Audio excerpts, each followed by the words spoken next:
Hello, we are with Brian Lowen and Chris Davidson, and Brian is going to walk us through the feature for the customer queues, and I will let Brian take it from here. Hi, my name is Brian Lowen, and I am one of the software engineers that helped implement the QItem record set navigation. And so without further ado, we'll get into that.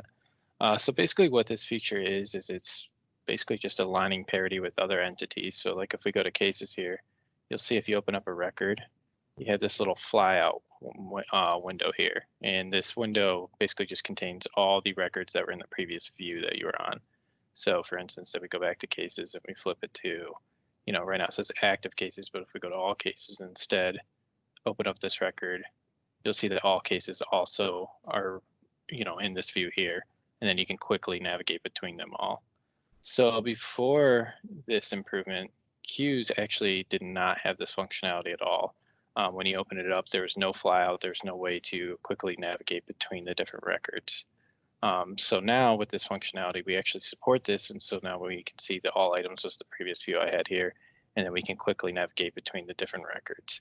And this works for all entities. Right now I just have cases in here, but this also works for tasks, email, any kind of entity that can also be a queue item.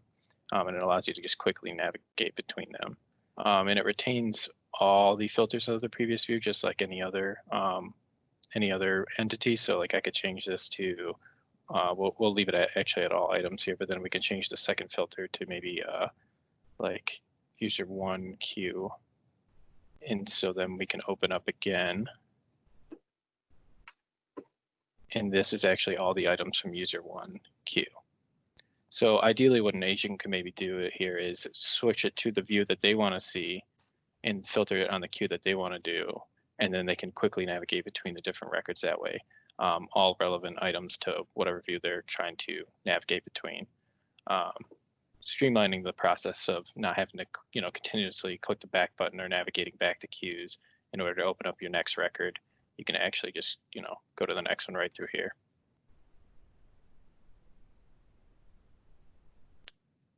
So I think that's all for queue item.